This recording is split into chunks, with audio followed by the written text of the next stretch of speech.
Imagine a rug. And now imagine you make a bag out of said rug. And now imagine you made the rug and now you're making a bag out of the rug that you made. Well, that's what I'm doing today. Hi, so welcome to my channel. My name is Carolina. This is Carolina's Closet. I like to make things, mostly clothing, mostly with yarn, so crocheting in a knitting machine and sewing. And today we're branching out to accessories made out of something that I had never done before, which is tufting. And we're doing that with the help of today's sponsor, Clawlab. They reached out a little while ago asking if I wanted to test out their Clawlab Tufting kit, the H1 Lite. And because my boyfriend was in the US at the time and I was going to visit him, I could accept it. I never really got any packages, so this is the first time I got anything gifted to me. And it's something that is so cool. I've always wanted to try tufting and this was the time, so I'm very excited and I'm going to open the package as I got it with you guys.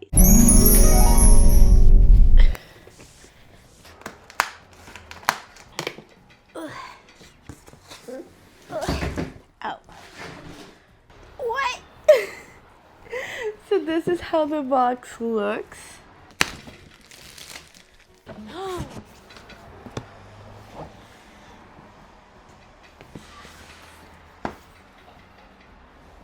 Oh my god, it's such a complete kit. I'm pretty sure this here is the frame.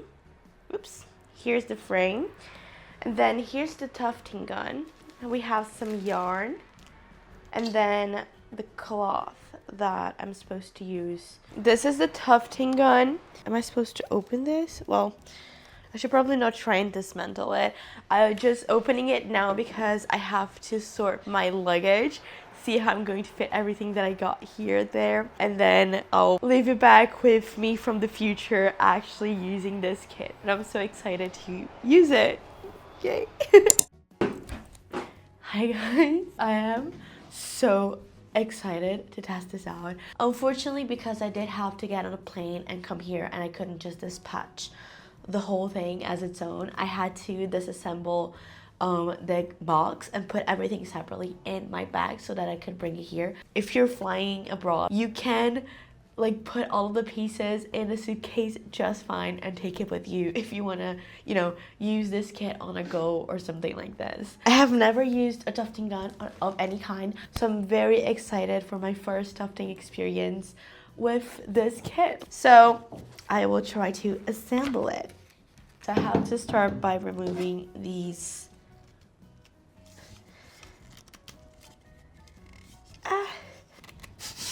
okay. Am I weak? I go to the gym every day. Okay. Okay. At least we know it will probably secure the fabric really good. Velcro here, Velcro on top, Velcro here. Like so. Wow! Cruise.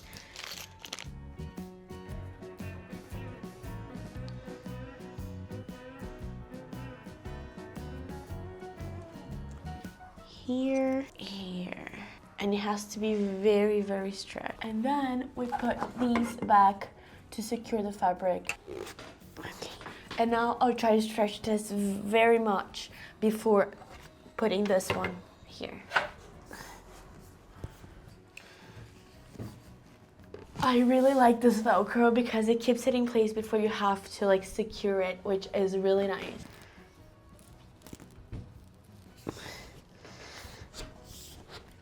And then I can pull these up and it will tighten even more. Woo! Okay, now you got it. Tight as a drum. Oh, look, it's so smooth. There is no, like, not even the crease line. The frame is done. It was quite easy to mount. And now let's finally try it out and use the gun. This is so so nice and shine. Apparently, there is like a speed function. Like I can change the speed, which would be really great for me because I'm a total beginner. So let me get some yarn and try this out. Okay, so this is the yarn that came with the kit. It comes in this 6 shades. So I'll try with 1 strand of this, and then I'll try with 2, see how it looks. And then I have a fill of my own yarns that I think will be nice to test out and see how they look. It comes with 3 threaders. I will get the threader, I don't know if you can see it, and I'll put through the first hole and then the second hole. Okay, so yarn through here. Yay! So I think this is it. And then I'll turn it on. Lights are on. And I have to adjust the speed. So this is maximum speed. Ah! Okay, and then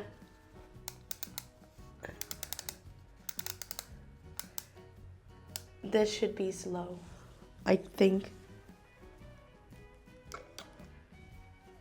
I'll try slow. I'm excited. Ah.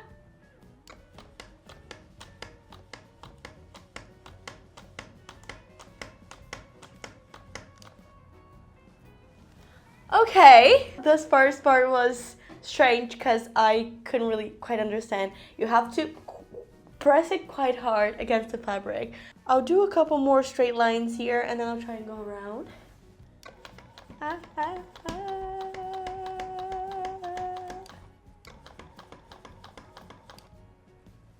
Huh.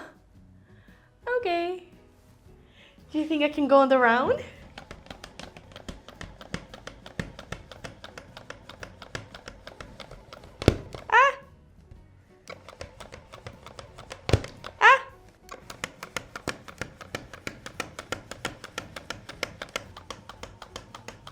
How is it? Oh, I like it. Oh my god, this is so fluffy. I think we should also be a little risque and try and go a little faster. Let's see if it's too much for me. I think it went okay, guys.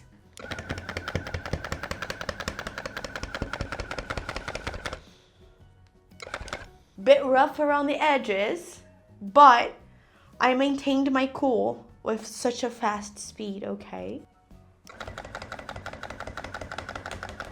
So different, let me show you. Okay, so here's the back side. Here is the first version, here's the second. I'm using 2 strands here, 1 strand here, and here I spaced it out more, and here less. But on the right side, there is not that much difference. Okay, I am really thoroughly enjoying this. This is so much fun. Maybe this is like my rug tufting era. I will practice a little bit more. I have a lot of yarn. I mostly have very thin yarn because I use it in crochet and knit. So what I want to do is I want to test out a couple of the yarns that I have here to see if I can incorporate some of the colors that I have in the design that I want to make, or if I'll decide to just use the colors that came with the kit. This is an acrylic. This is a very, very soft acrylic, and I have quite a bit of it. So it'd be great if this works out good. I also have this nice little cotton. The problem with it is that is the kind of skein that you can't really get from the inside. And then because I have a lot of thin yarn, I thought it'd be interesting to try out like 6 different yarns together, and I'll see if that works. I actually quite like it. Isn't that so cool? I had never tufted before. It's so cool and it's so easy to learn. Now that I know how to use the tufting machine, I can go straight away to my project. So I really wanted to do a wearable. Initially, I was interested in making a vest, but I just think I have to have more knowledge of how the fabric turns out after it's glued and once it's stiff to do a vest and know how to do that properly. So instead, I thought about something that is naturally supposed to be stiff, like stiffer, that would work well with the fabric that we're creating with this tufting. I thought of a bag, a very specific bag, because I did need a bag to carry to the gym. a bag that is not so big because I usually don't get changed in the gym or anything like that. I just needed a bag that's big enough for my water bottle standing up so that I don't need to carry it on top of my bag. And I also need to fit like my knicks and knacks and things that I take to the gym, as well as maybe a pair of flip-flops or maybe a pair of shoes if I need it. So I thought of the bag that my gym friends have. Since I'm wearing it to the gym, I got inspiration from my gym friends, and they all have this one duffel bag. It's not really a duffel bag, but it's like rectangular. It has like that puffy texture and it's small and it seems to fit everything like I need. I just need to make mine a little bigger than theirs to fit my water bottle, and that be golden. That is the inspiration shape-wise of what I want to make. So then I went to the design boards because what did I want, like how I wanted to look, what colors I wanted, and I thought about my gym clothes. I have like lots of neutrals, like whites and browns. I'm loving a good brown recently, and I have some pinks as well. I used to have pink hair. I have some pink clothes that I love wearing. So I thought it'd be really cool to mix browns and pinks because that is a beautiful color combination, one of my favorites. My hair literally looked brown and pink for a good chunk of time, and it will match most of my gym clothes. Also, I had so many skeins of different pink shades from when I did my temperature blanket a couple of years ago. So it'd be a very good project to use up all of these pinks and add the brown that I really like in it. Also, I already had the strap to make the bag because I wanted to make a brown bag a little while ago and didn't work out. So I had a good chunk of brown bag strap material that I could use. So when I went to the drawing board, I went with all of that in mind. Even though I decided I wanted to use those colorful yarns, I still wanted to do a little bit more. First, I thought of designing those zigzag lines, just like the reference photo, but on the reference photo is just the sewing lines. I thought of adding that as a color, a new color to the design, and I thought of it in yellow and I thought of it in pink because there is a yellow yarn in the kit. Also the pink would be mine. I didn't really love them because I would have to get other colors of the straps and I didn't want them. I wanted to use my brown one. And then I thought of it with wavy lines, which I thought would be cute and a little different because I don't really vibe with zigzag, but I vibe with wavy. But it would give the same effect. I also thought of it with like an icon design, like a gym inspired like icon, like weights or maybe a bicycle because I do spinning. But those I thought they wouldn't stand out as much as I wanted them to, especially in the brown. Eventually I got to the wavy design, which I did like, but with the pink yarn that comes with the kit, it's like a lighter pink, but that line outlined in the brown, and then using the brown straps. I thought that would be cohesive enough. I also thought of doing the side panels in the pink that comes with the kit. So that was the design. As for measurements, so to make this kind of not quite tote bag, but like square bag, you have 4 panels and then 1 in the bottom and maybe 1 on the top if you want a zipper. The bag that I was inspired by, they did have the measurements on the website. 22 by 27 centimeters for the front and then 11 centimeters deep for the side panel, and in between the 2 straps in the center there was like 8.5 centimeters. I measured my bag based on the fabric that came with the kit, but I was looking at it outside of the frame, which spoiler alert, was a mistake. But in measuring like what I had of fabric to use and using this as an inspiration, and also measuring my water bottle because I really wanted my water bottle to fit upright, so for the height, I wanted to make my design 26 by 27, so it's just a little bigger on the length than it is high, and then I would only be able to do 8 centimeters deep. So that was what I wanted to do. So I cut pieces of paper with those measurements, and then I measured the straps that I already had on those papers to have them, annotated, and then I freehanded the waves within that piece of paper. So that is my pattern. Before getting it started, I did wind the yarn into a big cake. I started with the pink that I had less of, and I made a little cake with that, and then I added the next, and then the next, and then the next, one by one, making one giant cake of yarn with all of the yarns already like wounded together in one yarn. It would be very messy and not at all easy to manage the gun with all of the yarns coming from their individual skeins. Like, I thought it was very important to cake the yarn before starting the process. I also caked the brown yarn because I was going to use 4 strands of that. So I caked it, and I was using the same brown that I was using by itself. I was using it on the colorful pink. Once I had all of the yarns ready and the pattern, I was ready to start. Hey friends, so let's finally do it. Yarn is ready. The pattern is ready. My intention is to use the fabric that it came with. I will take off these 3. I just really should have used like this little bit of space to do my testing instead of doing these big ass circles. The only reason why I did the circles is because I didn't think before. Because my idea was to make these circles and cut them out, test the glue, use that as my, test. But I didn't realize that if I did that, I wouldn't be able to stretch the fabric again because it would be too small, because I would cut all of this and like the fabric would be this tall. Only then I realized that I wasn't going to be able to do that. I was lucky that I understood that right before I cut it. So this is why I did such big circles. Probably your best action would be to do some tests, but not this big of tests. A few rows, like 4 or 5 rows, is enough to understand the gun and how it works, because now unfortunately I will be taking these out and the fabric won't be as good to work in as the bottom fabric.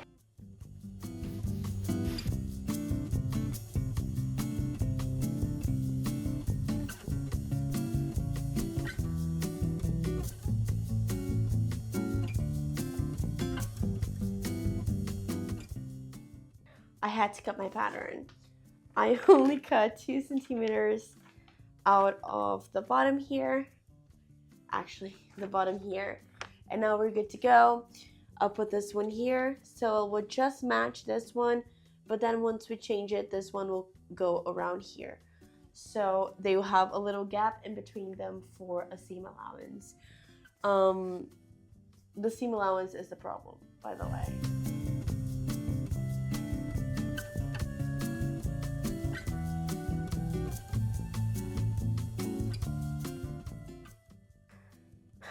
Finally. Let's do it. I will start, I don't know if this is right, but I'll start with the outline in the brown. And then I think I'll go for the middle parts in the pink. And then lastly, I'll do the outline.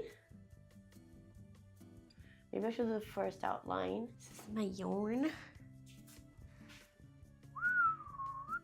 Guys, I really hope it works. I've not done a bag in a while too. First time doing a bag in a while, first time doing a rug. And then it's the first time doing a bag that is a rug. So, yeah. Let's go. Not so fast, about a quarter, a little bit. A little bit over a quarter. Okay, maybe I made it too close. Let's see.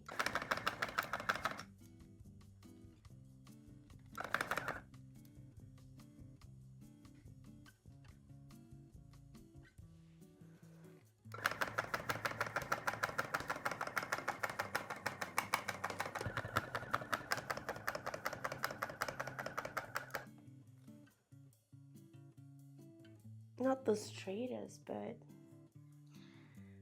who's straight anyway these days? Okay, now I think I will outline the brown as well.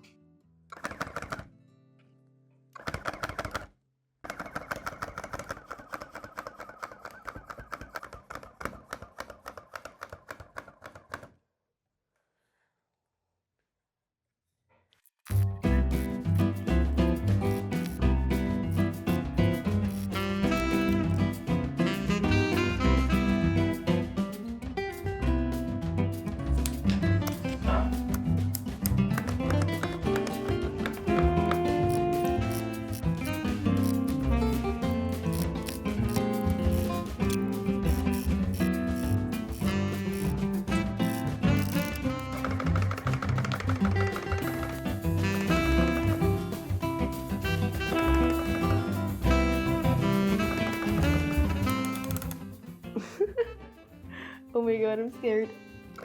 Oh my god.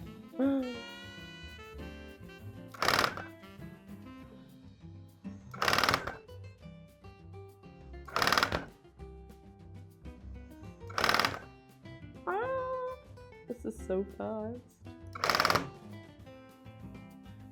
Good morning, friends. It's the next day. So last night I finished the first panel of my bag. I am very excited. It's looking really nice. I am happy. I stopped it last night because I almost ran out of the brown yarn. So this is how much I have left. And also this is how much I have left of the pink brown combination, so not enough for the next panel. So this morning I had to go to the yarn shop and buy more yarn. I didn't find the exact same yarn, but I think for this kind of project is very okay. I bought a yarn with a very similar color. I just wanted to match as best as I could. This one is slightly thinner, so I don't think it will be a problem. I rolled it into the 4 strands here for the brown details, and I also made a brand new cake for the colorful ones. I really hope this will be enough. I think it will, because I'm running out of a lot of the pinks. So I also am a little worried about the pink yarn here. My intention was to use this for the 2 side panels. They are 8 centimeters by 25-ish. I don't think this is gonna make it. So I was thinking of making the side panels a chunk of brown with a little bit of the pink. So like I'll do a good chunk of border in the brown and then just like a sliver of pink in the middle. I think this is my best option. So yeah, I will now do one of the side panels here in this like little side here, and then I will go and move the fabric to do the second back panel. I'm excited. Let's do it.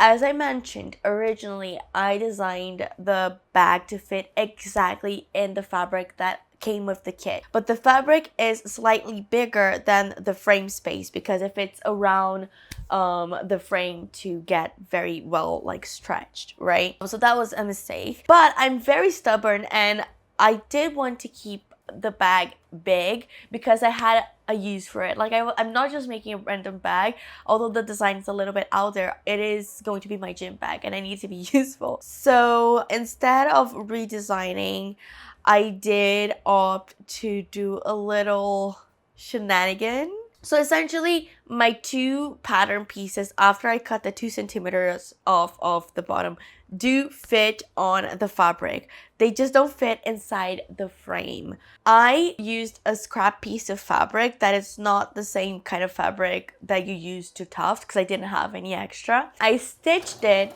right where the seam allowance would be for the first panel that I had already tufted.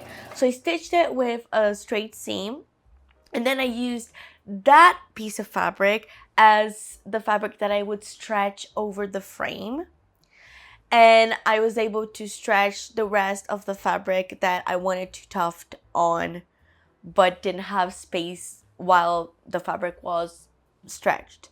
You know what I mean? So I just used the scrap piece of fabric to stretch over the frame so I would have space in the original tufting fabric that came with the kit. My fabric supply shop does not have the tufting fabric and I didn't really have time to order it online. And as you guys know, I got the kit when I went abroad to the US. So I didn't really have the specific monk's cloth and I really wanted to use what I was given. But essentially the better way to do this would be to do them into separate goes. Like stretch one fabric, do the parts that you can and then stretch another piece of fabric and do the other panel, or have one design that you work within the frame, because the frame is a good size for like a good carpet. I just had this idea and then I couldn't take it off of my mind, so this is why I made it like this. It's a little shenanigan, but it worked. When working in this second panel, I did go faster. I didn't go the fastest that the machine could go, but I went quite fast and it was super fun, super nice, super enjoyable and quick. You know, I'm used to crocheting and knitting on the knitting machine, so this is a design that can be done in like one long afternoon. You can have an idea, draw it on the frame, and be done by the end of the afternoon with it fully finished. If you're doing like just a carpet or some coasters or something like this. You'll see, because I had to assemble the bag, I took longer with my project, but because it's a bag, not because it's a carpet. The rug itself was super quick and I really enjoyed this process.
A few more things about the gun, guys. It's really cool. As I made my full project, I got the hang of it. So the lighting that flashes here is very nice, but it also is very useful. As you switch the velocity, the light changes, so the light indicates how fast it's going.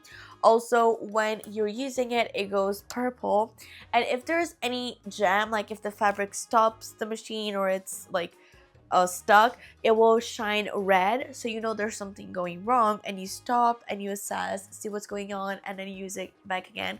It happened to me a few times because I'm using such a cluster of yarns. Sometimes one would go out of alignment and then it gets stuck, so I stopped and like fixed it and went back to working with it. The 360 grip is useful. For me, it was very manageable to use it without the 360 thing, but if you need it, you can use it. It's personal preference, trial and error, and then you learn how to better use it if you want one of these.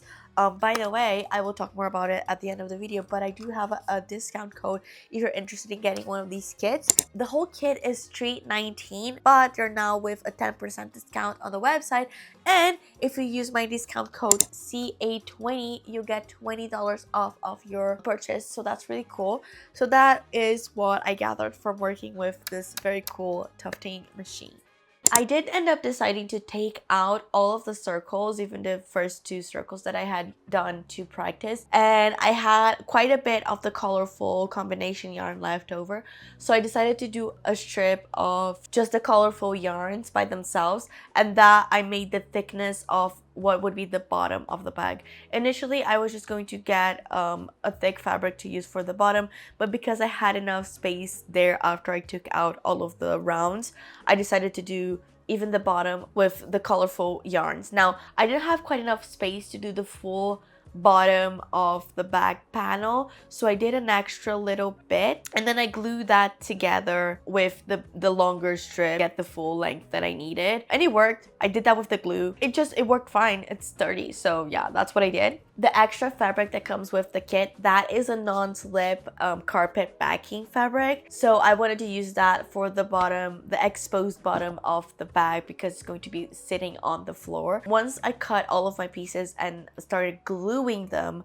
I used that backing only on the piece that was the bottom of the bag. For all of the other panels, I applied the glue, and then I came in with a cotton fabric that I had laying around, and that I added as a backing for the carpet because of the seam allowance. Actually, the carpet making fabric is good for carpet making, but once I was going to sew it, I thought it was going to be a little flimsy and the open weave would not be sturdy enough to hold the seams for an actual bag. So that is why I decided to add these like random pieces of fabric on top of the bag here. But this is the part of, like, if you're making a normal carpet, you would just add the backing fabric that comes with the kit, and then you'd be done. But because I'm doing a bag, I have a few extra steps for assembling the bag. As I left the glue adhesive to dry, I started working on my lining. For the lining, I decided to knit on my domestic knitting machine the lining because I still had a few shades of pink left over. Some of them I used fully to do the combination yarn, but some of them I had like full skeins left over for the same shades. So I combined 3 shades of pink that I had already used in the bag to do my lining on the knitting machine. I knit the panels the exact same size as I tufted them without any seam allowance because I didn't need it for the knitted part. I also knit a top part. And when knitting, I decided to add some pockets because those would go inside of the bag.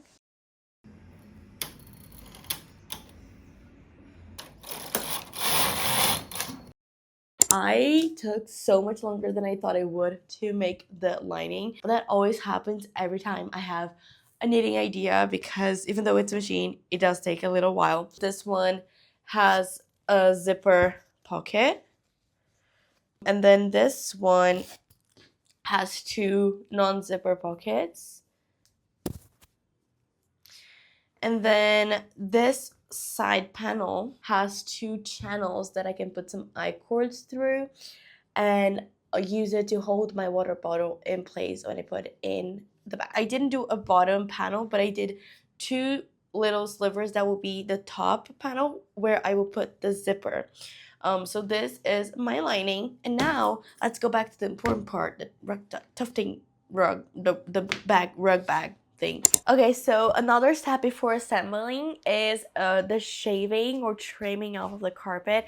This is the most satisfying part in most videos that I watch for making rug tufting. There is a specific razor, shaver, no, the exact term, trimmer, made for carpets. It is a little bit on the expensive side here for me. It is available, it's just a little bit more expensive, and because this is my first time making a rug, first time tufting, I didn't really want to splurge in this utensil that I'm not sure I'm gonna use. So I decided to buy a cheap men's like trimmer shaver thing and see if that would work to shave and make my bag, my carpet, even, and possibly do some carving because I find the carving very beautiful when rug makers do it. That would be just like carving the lines in between the collars to make them stand out. I had a very hard time in the beginning. It was like quite a big learning curve to use this trimmer. I had never used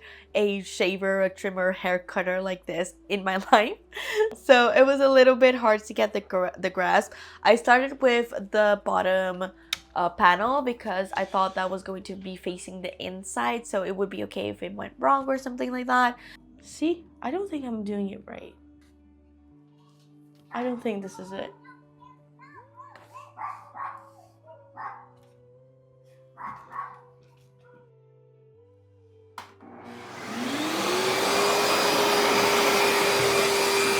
So, I did it.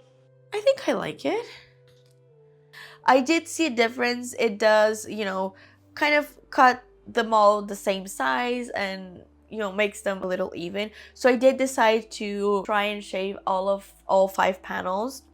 I really wanted to do those like indentations that see people doing, but I don't think my tools are conducive to that. I do also really like just using the shears. I think they were a good help. I was having a lot of trouble here in the corners. I wanted to cut the corners, but then every single time that I went close to the corners, like the trimmers would jam. I think I'm just going to trim all the like the borders with the scissors, and then I'm gonna come in with like a layer of this on top to make it better. But I'm not going to keep trying to do like the indentation because I just think this isn't really for that, or I just don't know like how to properly do it, and I have a lot of pieces to do, so I just don't think that's that necessary. It would be nice, it would get the little oomph that would be cool, but I don't know. I think I'll stress myself because I'm not being able to do it. And this is the difference from the first one, the one that was shaved, to the one that was not shaved. But then I actually got better. Would you believe it? You know, practice makes perfect. Not perfect, yeah, but I got better with the shaver. The thing that happened, because this is not made for this is not made for this thick, intense yarn. It's made for human hair. I had to clean the shaver a lot more often than I thought I needed to. So I would shave a couple of lines and then I would turn it off, clean it with a brush, and just keep doing that over and over. And that little bit of like brushing it makes all the difference because it makes it work. I was having a lot of trouble with like, it was just not shaving, and then it started shaving, and then it was not shaving, and then it started shaving. That was because there was some fibers probably jamming like the blades, I think. So once I got the gist of it, you can see the difference from the second one that I did to the first one that I did. But you can see there is a lot of difference. So I decided to reshave the first one and then do all of the other panels.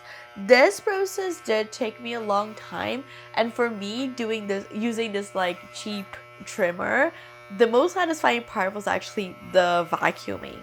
Vacuuming was so satisfying for me.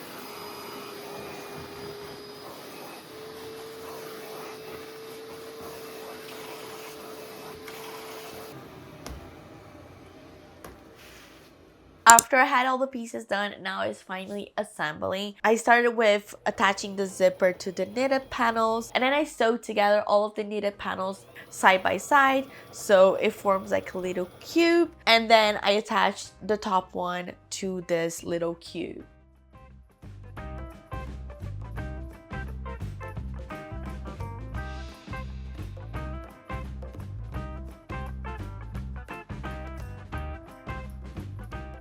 Here I attached some my cord that I made on the knitting machine through those channels that I talked about in one of the side panels, and then I put these like cord stopper thingies in them, like in the two of them, so then I can secure my water bottle inside the bag.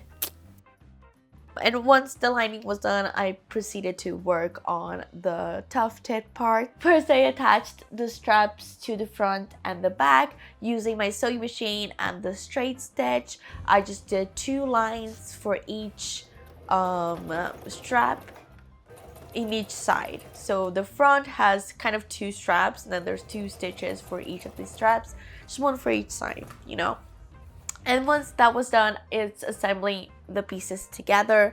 I was sewing them by the side seams to form the same cube that I did with the knitted part, and then I would attach the bottom, and then I would attach the lining to the main piece. Now, this is where I thought I was going to use my sewing machine. I thought I'd either use a zipper foot to get as close as possible to the tufted part and do just like a straight seam, or try and do the zigzag stitch going as close as possible to the tufted part. Now, this really didn't work out. I tried really hard. I tried multiple different ways. I overlocked the borders to like see clearly, but it just wasn't working out. It was very hard to pin them, to like hold them still, and then when I put them in the machine, they would like go out of position and they would sew crooked, and I broke 3 needles, so that didn't really work out, and I ended up sewing it by hand. I did use one of those curved, I don't know if that was traditionally curved or I just curved it randomly before this project, but it was useful to use a curved needle that has a little bit of a stronger point. I don't know the name, like the specific name for this needle. I just have like multiple packs of needles and they come in those packs, and I found a motive to use it. So it's the round needle with this different point, and it was very useful. I did the back stitch method, so you go forward and then you come back halfway, and then you go forward and then you come back halfway. And it was really good because I could go very close to the tufted part so that you wouldn't be able to see any of the fabric through, you know, the bag, the right side of the bag, because that was an issue when I did it with the machine. So I went as close as possible to the tufted parts, and I took it slow because it is, you know, quite stiff, especially because there's a layer of the adhesive, like the glue. There's the layers of the tufted part, so it is slow and steady. So I did the full frame, let's say, and then I attached the lining to the top. And when attaching the lining, I attached the side metal bits. I don't know the name of the things, but I attached a piece of the strap inside this like bended metal. It's like a semi-moon kind of shape. When sewing the side parts of the lining to the main bag, I was sure to get those straps that had the metal in it when sewing, and those will be where I put the long strap of the bag. And then everything else is sandwiched inside, so I sew wrong side of the lining, right side of the bag, and then I can flip the lining inside and it all looks good. And once the lining was attached, I attached the bottom to the bag. Originally, my idea was to put the carpet backing, the gray fabric, on the outside of the bag, since that's going to be touching the floor when I take it to the gym. But as I was building the bag, I looked at the colorful part as part of the outside of the bag, and it looked so cool, like the whole thing in a colorful yarn, that I just ended up going for it and using that on the outside and the carpet backing on the inside. It's still a good choice to use the carpet backing here because it gives a good support for the bottom of the bag, but originally it was supposed to go on the outside. I failed to record, but I did attach the lining to this bottom piece with a mattress stitch after the bottom was attached to the bag, and then I finished the bag with the long strap, adding the metal things and attaching everything in place.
This is the result, guys. I am so happy with how this turned out. First of all, I think she's so beautiful. I think it looks like a little bit retro, like the colorful yarn with the brown and the pink. There are so many wins in this bag. First of all, it looks amazing, and I made it with a technique that I had never done before, which is tufting. I love that I was able to kind of get a lot of yarn out. Like, it was a big stash buster for myself. I was glad that I was able to use some knitting because I love, you know, getting better at knitting in my knitting machine. I used it this morning to go to the gym, so I have some things here. The inside is really good as well. I love that now I am able to take my water bottle with me on my bag and leash it so that it stays upright and does not fall and does not get all of my things wet. And I'm especially happy that even though I did need to take out a little bit of length when doing the tufting due to space, I can still close it and my water bottle is inside. So it's super functional, super pretty, and it's unique, and no one will ever have a bag like this, and I am so super proud of my bag. Also, I'm so very grateful for Clawlab for giving me this tufting kit that I was able to use to make this beautiful bag. This was so fun to learn. It has a very small learning curve and it's a very good kit. It's compact. I left my frame on the table just across from the wall, and then I keep my gun and all of the utensils in one of my drawers. So it's very good, very compact for small spaces. And I have a discount code for you guys if you're interested in getting one of these to, you know, try out and use. This kit is valued at $319 and they're currently at a 10% discount plus my $20 off discount CA20, and you can get one of these. If this video made you interested in tufting, you can head over to the Clawlab website and, you know, get one for yourself, and then you can make a little bag like this or any other thing like a nice little carpet or anything that your imagination desires. So yeah guys, this is really cool. I'm very proud of my bag. I will be using it every day to the gym. Let me know what you think about it. Do you like this print? Would you have done it in a different color? Do you like my little knitted pockets on the inside? I am very proud of them. I have the zipper pocket and the non-zipper pockets, as well as my nifty water bottle holder, which I'm very proud of. But let me know if you like them. Would you like to make one for yourself? What colors would you do? And if you had a Clawlab tufting kit, what would you like to make with it? Let me know in the comment section down below. Commenting always helps me out, so let me know all of your thoughts and opinions. Also consider liking the video. I have my social media here on screen. It's at Carolina's Closet in all social media platforms. And don't forget to check out the Clawlab website if you're interested in getting a tufting kit for yourself to make your own creations. Don't forget to subscribe, and I will see you hopefully very soon. Bye bye.